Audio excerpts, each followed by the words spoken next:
हे guys, तो welcome back to my channel Prateek in transit. इस video में बात करूंगा जापान के आइटनरी के बारे में। तो जापान जाने की प्लानिंग करने से पहले सबसे पहले आपको वीज़ा फिगर आउट करना होगा एंड उसका मैंने कंप्लीट डिटेल्ड और सिंप्लीफाइड वीडियो बना रखा है, वो प्लीज़ आप देख लीजिएगा। और उसके बाद आपको एक रफ आइटनरी और ट्रांसपोर्टेशन का आइडिया होना चाहिए ताकि आप जापान का जो ट्रिप है वो अच्छे से प्लान कर सकें। So now coming to the itinerary, this is the itinerary I followed.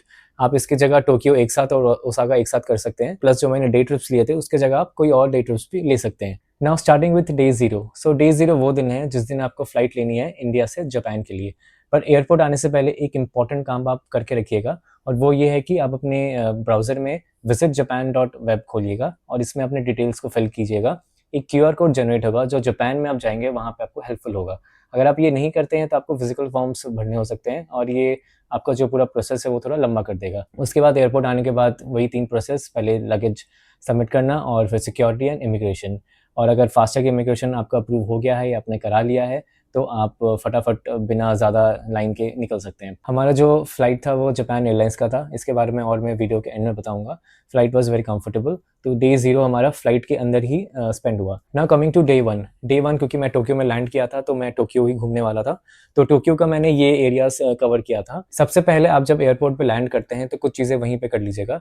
जैसे अगर आपको कोई पास कलेक्ट करना है, अपना जेआर पास या फिर कोई रीजनल पास, तो आप जेआर ऑफिस है वहाँ पे आप जाके वहाँ से ले सकते हैं। फिर आप जो मशीन्स है वहाँ से वेलकम स्वीका कार्ड या नॉर्मल स्वीका कार्ड या रजिस्टर्ड स्वीका कार्ड ले सकते हैं।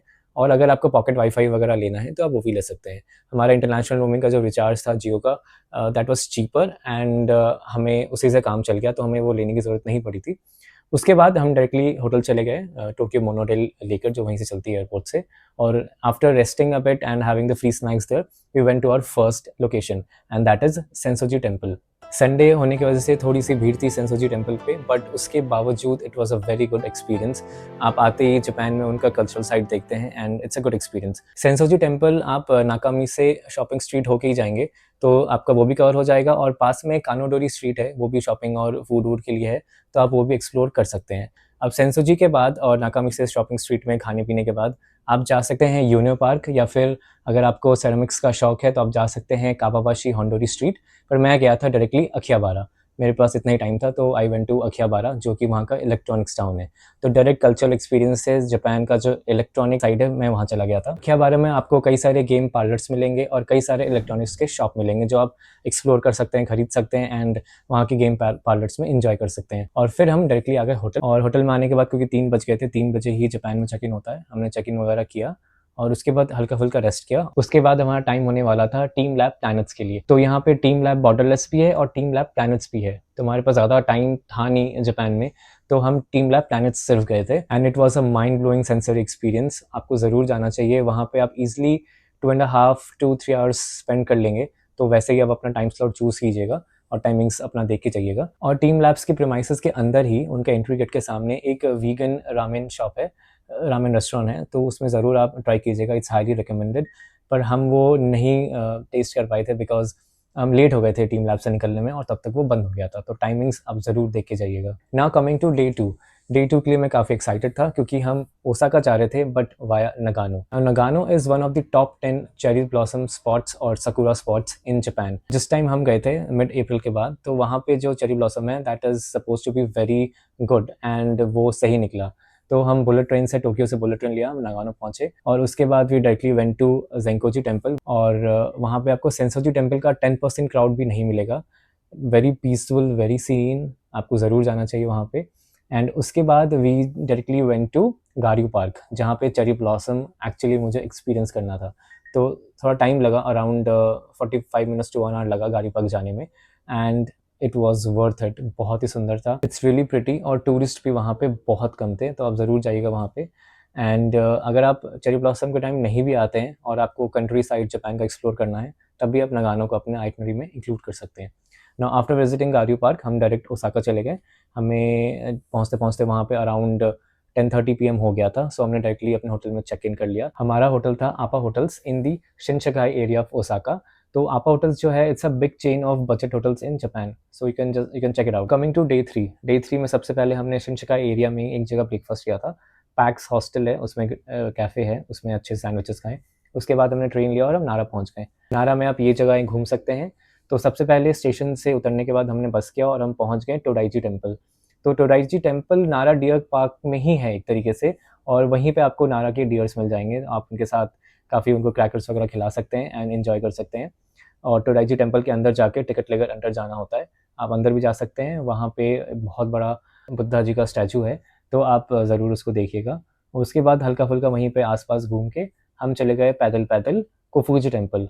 थोड़ा बहुत टाइम कोफूजी टेम्पल पे स्पेंड किया, फ़ोटोज़ वगैरह लिए एंड वहाँ से फिर हम वॉक करके चले गए अपने नारा स्टेशन में।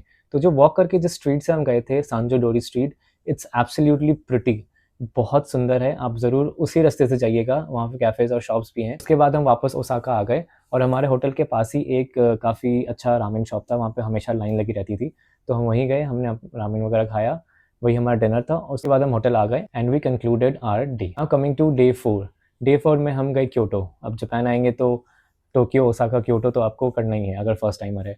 तो हम गए क्योटो। क्योटो भी हम ट्रेन से गए। पहले हमने ब्रेकफ़ास्ट वहीं शिनकाई में दूसरे कैफ़े में कर लिया, कैफ़े डू पेटिट में। काफ़ी अच्छा था वो भी। और उसके बाद हम ट्रेन पकड़ के चले गए क्योटो। क्योटो में आप इन जगहों पे घूम सकते हैं। तो सबसे पहले हम चले गए आराशियामा बैम्बू फॉरेस्ट और वहाँ पे हमने काफ़ी टाइम स्पेंड किया, फ़ोटोज़ वगैरह खींचे। उसके बाद वहीं से बैम्बू फॉरेस्ट से एक टेम्पल ट्रेल सा चलता है, जहाँ पे 6 टू 7 टेम्पल्स आप बाय फुट जा सकते हैं, एक के बाद एक आते रहता है। तो सबसे पहले आता है वहाँ पे जोजाकोची टेम्पल। टेम्पल्स की एंट्री फ़ी लगती है, तो जोजाकोची के अंदर तो हम नहीं गए। उसके बाद एक सोनिन टेम्पल आया, फिर एक दारिंजी टेम्पल आया, उसमें भी हम अंदर नहीं गए। उसके बाद आया जियोजी टेम्पल और इसके फ़ोटोज़ मैंने गूगल में देख रखे थे, तो इसमें हम अंदर गए टिकट लेकर and it was absolutely stunning, beautiful. तो ये जो जियोजी टेम्पल है, इसमें आप ज़रूर जाइएगा। उसके बाद क्योंकि टाइम कम था हमारे पास, तो हम और आगे वाले टेम्पल्स नहीं गए, हम वहीं से वापस आ गए। बैम्बू फॉरेस्ट होते हुए हम पहुँच गए टोरेत्सुकियो ब्रिज। इस ब्रिज के रास्ते में ही काफ़ी सारे कैफ़ेज़ हैं, जहाँ पे हमने क्लाउड केक खाया था बहुत सुंदर सा, और फिर यहाँ पे अराबिका कॉफ़ी है, वहाँ कॉफ़ी भी लिया था। बहुत सारे शॉप्स और कैफ़ेज़ और भी हैं, आप उसमें बैठ के खा पी सकते हैं। उसके बाद हम चले गए ट्रेन लेकर क्योटो स्टेशन। क्योटो स्टेशन से फिर हम चले गए फुशिमी इनारी ताइशा। ये वही जगह है जहाँ पे आपको टोरी गेट्स देखने को मिलता है, जो काफ़ी फ़ेमस है एंड काफ़ी एक्चुअली में अच्छा था। तो उसके बाद हम चले गए निशिकी मार्केट। तो वो लंबा सा मार्केट है और साइड्स में उसके पॉकेट्स बने हुए हैं और हर पॉकेट में काफ़ी सारे फूड स्टॉल्स लगे हुए हैं, जहाँ पे आप खा पी सकते हैं। तो वहीं हम गए, वहीं पे हमने थोड़ा बहुत खाया पिया and then we headed back to Osaka to our hotel. Kyoto में और भी चीज़ें हैं देखने के लिए, बट हमारे पास टाइम नहीं था। अगर आप क्योटो में रुक सकते हैं एक दिन तो सबसे बेस्ट होगा। जैसे एक निनंजाका स्ट्रीट है, वहाँ हम जा सकते हैं, एक नीचो कैसल है, वहाँ जा सकते हैं, और भी टेम्पल्स हैं उसके आस-पास जहाँ आप एक्सप्लोर कर सकते हैं। बट अब हम होटल आ चुके थे और होटल आने के बाद हल्का-फुल्का फ्रेश होने के बाद हम निकल गए शिनशिगाई एरिया को एक्सप्लोर करने के लिए। शिनशिगाई एरिया के बीचों-बीच ही आपको मिलेगा सोटेनकाकू टावर, ये आप देख सकते हैं स्क्रीन पे, और फिर शिनशिगाई एरिया में कई सारे खाने के अच्छे आउटलेट्स हैं, आप ज़रूर उसको एक्सप्लोर कीजिएगा और वो बहुत ज़्यादा अच्छे से डेकोरेटेड हैं। आप स्क्रीन पे देख रहे होंगे कितने क्रिएटिव तरीके से इनको सजा रखा है। It was really a good experience. और उसके बाद हमने वहीं पे एक शॉप ढूँढा गूगल से और हमने रामेन खाया, जो हमें बहुत अच्छा लगा, और हम फिर होटल आ गए और अपना दिन यहीं पे ख़त्म हो जाता है। Now coming to day 5। Day 5 के दिन आप ओसाका ही अच्छे से एक्सप्लोर कर सकते हैं और भी जो जगह आपको देखनी है उसके अंदर, या फिर आप एक और डे ट्रिप ले सकते हैं, जैसे हिरोशिमा वगैरह आप जा सकते हैं। हम गए थे हिमेजी कैसल। सो हिमेजी कैसल एक यूनेस्को वर्ल्ड हेरिटेज साइट भी है और ये one of the 12 surviving Castle's में भी एक है जापान के अंदर। मतलब इसमें 1600 के बाद कोई भी रेनोवेशन या टचअप वगैरह नहीं हुआ है, ये एज़ इट इज़ है।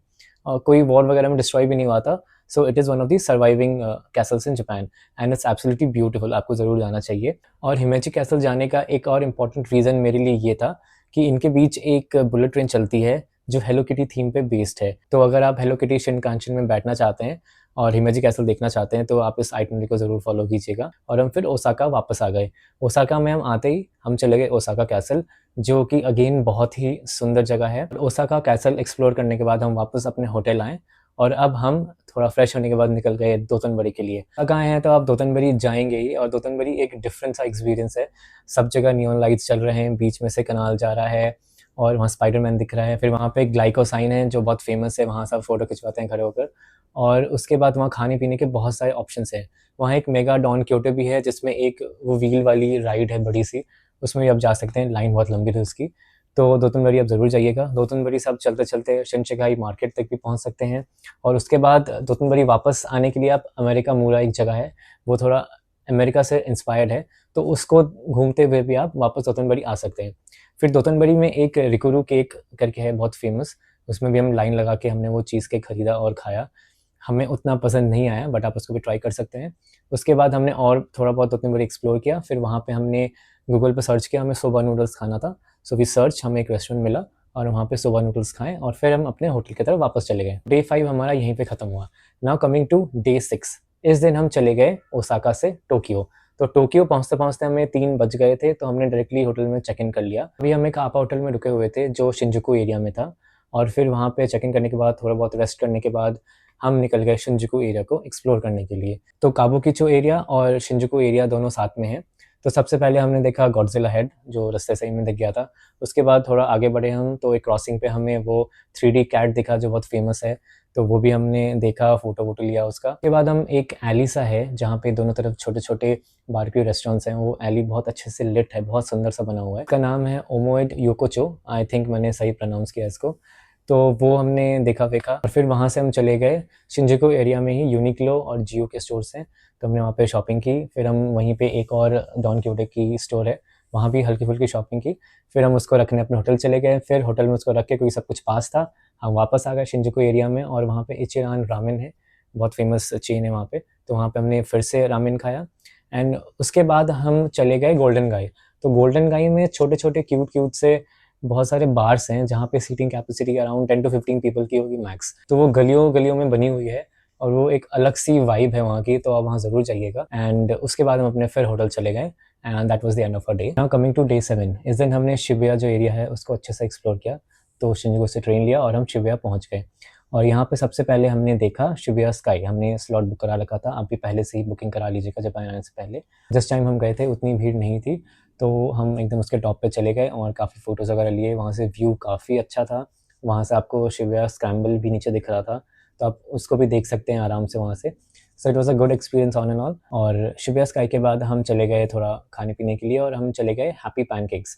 जगह का नाम है हैप्पी पैनकेक, और वहाँ पे वो जिगली पैनकेक्स जो आपने देखा होगा और फ़ेमस है जापान में, वो वहाँ मिलता है। वहाँ के पैनकेक्स एक्चुअली में काफ़ी अच्छे थे, सेवरी पैनकेक्स भी मिल रहे थे और स्वीट पैनकेक्स भी मिल रहे थे। सो आप ज़रूर जाइएगा वहाँ पे। एंड आफ्टर दैट हम चले गए थोड़ा बहुत हाराजुकु जो मार्केट एरिया है उसको एक्सप्लोर करने के लिए। हाराजुकु के बाद हम चले गए शॉपिंग करने ओनिसुता टाइगर में, जापान का शू ब्रांड है, और काफ़ी मन था मेरा यहाँ से शूज़ लेने का। एंड आफ्टर परचेजिंग शूज़ हम चले गए अपने होटल, वहाँ पे सामान-वामान रख दिया, हल्का-फुल्का रेस्ट किया। फिर शाम के टाइम हम चले गए दोबारा शिबुया, और इस बार हम डायरेक्टली गए हाचिको स्टैचू में। अगर आपने हाचिको मूवी देखी है तो आप ज़रूर, मुझे लगता है, यहाँ पे आके फ़ोटो-वोटो ज़रूर खिंचवाएँगे, तो हम हाचिको स्टैचू गए और उसके बाद हम चले गए शिबुया स्क्रैम्बल जो पास में ही था। Now it's just a massive crossing, but काफ़ी बड़ी सी क्रॉसिंग है, तो उसमें एक अलग एक्सपीरियंस आएगा। जिन्होंने फास्ट एंड फ्यूरियस का टोक्यो ड्रिफ्ट देखा है, वहाँ एक फ़ेमस सीन शूट हुआ था, तो कई लोगों को वहाँ से वो जगह याद है, और मुझे भी वहीं से याद थी, तो it was a good experience. हमने वहाँ 1-2 बार क्रॉस किया। उसके बाद we went directly to an Indian restaurant, क्योंकि 6 दिनों से हम सिर्फ जापानीज़ खाना खा रहे थे और अब हमें इंडियन खाने की ज़रूरत थी। तो वहाँ गए, हमने खाया-पिया, और उसके बाद हम चले गए दोबारा से डॉन क्योटे, और इस दिन हमने बहुत सारी शॉपिंग की, एज़ इन सोवेनिर्स और जो भी प्रोडक्ट्स मिल रहे थे, सब कुछ मिलता है डॉन क्योटे में। और शॉपिंग करते-करते टाइम का पता नहीं चला, 1 बज गए थे रात के, और वहाँ के जो मेट्रोज़ और ट्रेन्स हैं तब तक बंद हो चुके थे। तो वापस हमें फिर टैक्सी से आना पड़ा, व्हिच वाज़ वेरी एक्सपेंसिव। सो आप इस बात का ध्यान रखिएगा टाइमिंग्स का। नाउ कमिंग टू डे 8, इस दिन हमें काफ़ी मज़ा आया था, because we went to see the magnificent Mount Fuji, and trust me it is a must do thing. तो माउंट फूजी देखने के लिए आप जा सकते हैं कावागुची को, और वहाँ पे आप इन जगहों पे जाके देख सकते हैं। तो मैंने जापान आने के पहले ही हाईवेबस.com से हाईवे बसेस चलते हैं उसको बुक करा लिया था, जाने की भी और वापस आने की भी। तो ये बस जो है कावागुची को स्टेशन तक जाती है। हम वहाँ तक नहीं गए थे, उसके पहले ही एक स्टॉप पड़ता है, वहाँ उतर गए थे। हम उतर गए थे शिमो योशिडा करके बस स्टॉप है वहाँ पे, और यहाँ से जो यहाँ का च्योरेटो पगोडा है, जो कि आराकियोमा शेंगन पार्क के अंदर आता है, वो यहाँ से सबसे नज़दीक रहता है। तो हम यहाँ उतर गए और बाय फुट हम पहुँच गए। वहाँ जाके हमने काफ़ी अच्छे से काफ़ी देर तक हमने वो सारे व्यू को देखा था, फ़ोटोज़ वगैरह ली, और इसके बाद हम डायरेक्टली चले गए थे ओशिनो हकाई। इसके लिए हमने ट्रेन और बस का कॉम्बिनेशन यूज़ किया था, और फिर हम पहुँच गए ओशिनो हकाई, जो कि अगेन बहुत ही सुंदर है।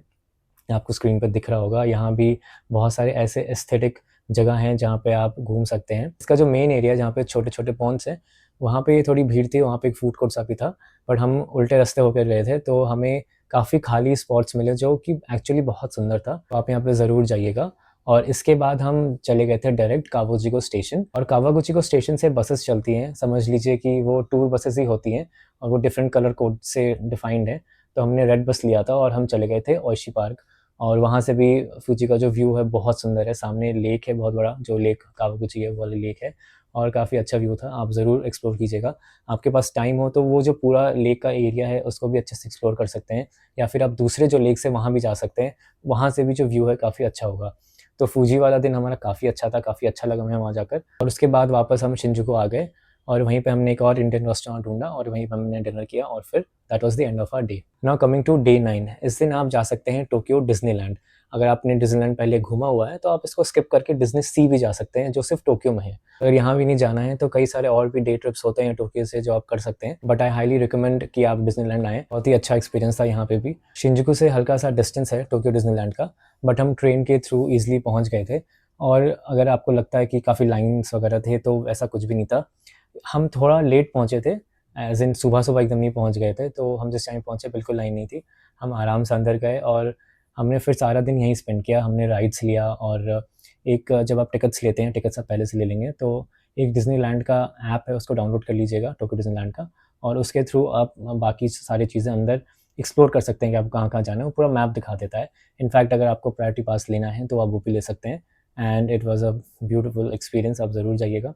और उसके बाद जब डिज़नीलैंड हमने घूम लिया, हल्की-फुल्की बारिश भी होने लगी थी, then we went to a place called Ginza Karen. ये एक शॉप है, और क्योंकि हमने शॉपिंग ज़्यादा कर ली थी तो हमें एक लगेज की ज़रूरत थी, तो हमने यहाँ से एक लगेज खरीदा। हमने काफ़ी रील्स वगैरह में देखा था कि ये अच्छी जगह है, प्राइस भी अच्छा मिलता है और मटेरियल भी अच्छा है, तो यहाँ से आप लगेज ले सकते हैं। तो लगेज लेने के बाद हम फिर अपने होटल चले गए directly. Now coming to day 10, इस दिन हमारा फ्लाइट था सुबह, तो इस दिन हम ऑब्वियसली कुछ घूम नहीं पाए।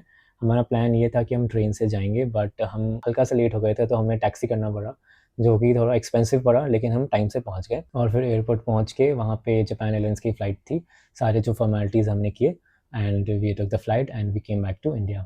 तो अब मैं आपको बता देता हूँ कि मैंने फ़्लाइट्स वगैरह कहाँ से कराया था। मैंने यूज़ किया था स्काई स्कैनर, और वहाँ पे स्काई स्कैनर में आपको सारे प्राइसेस लिस्ट कर देते हैं जो भी चीपेस्ट होते हैं, और वो फिर आपको दूसरे वेबसाइट में रीडायरेक्ट करते हैं, और आप जापान एयरलाइंस के वेबसाइट से भी टिकट्स करा सकते हैं। होटल्स वगैरह के लिए 2-3 वेबसाइट्स हैं, जैसे agoda.com, booking.com, एक्सपीडिया। हमने अगोडा से कराया था, हमें वहाँ पे चीपेस्ट मिले थे। कई बार booking.com में ज़्यादा चीप मिलता है, कई बार एक्सपीडिया में मिल जाता है।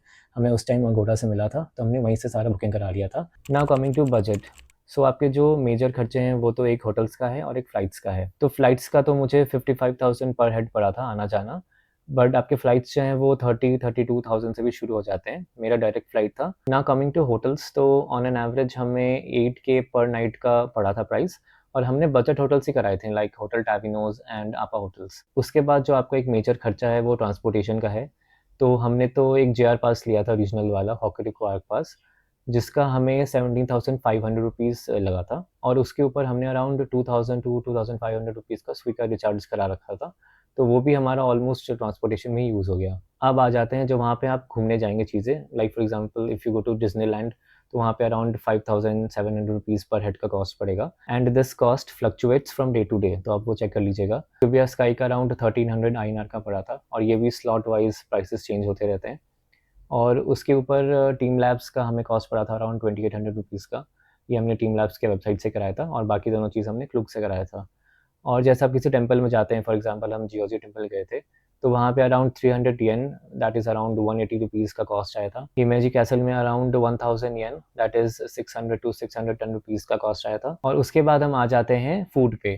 तो फूड पे हमारा ऑलमोस्ट टोटल खर्चा पर हेड 11 टू 12,000 रुपीज़ था, including restaurants and food stalls, and around 2000 to 2500 rupees का कॉस्ट आया था हमारा लॉसन और 7-Eleven से, जिसमें हमने पानी और स्नैक्स वगैरह लिया था। और उसके ऊपर जो एडिशनल कॉस्ट होगा वो आपका शॉपिंग का होगा, क्योंकि वहाँ पे काफ़ी शॉपिंग कर सकते हैं because of the tax free shops, तो वो भी ऐड कर लीजिएगा।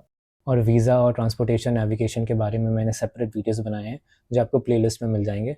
सो डू चेक दैट आउट, काफ़ी डिटेल और सिम्प्लीफाइड इन्फो है। आप अपने स्क्रीन पे देख पा रहे होंगे जो मैंने आइटनरी फॉलो किया था उसका alternate version, and this was just a concise itinerary जो मैंने आपको बताया। इसके मैं सेपरेट वीडियोज़ बनाऊँगा हर दिन के, कि मैं कैसे गया और वहाँ पे क्या-क्या घूमा, तो वो भी ज़रूर देखिएगा। And that was all the information for this video. Do subscribe to my channel ताकि जो वीडियोज़ हैं आप सारे देख सकें। Like this video and share this video to people who are planning to go to Japan. Thank you very much.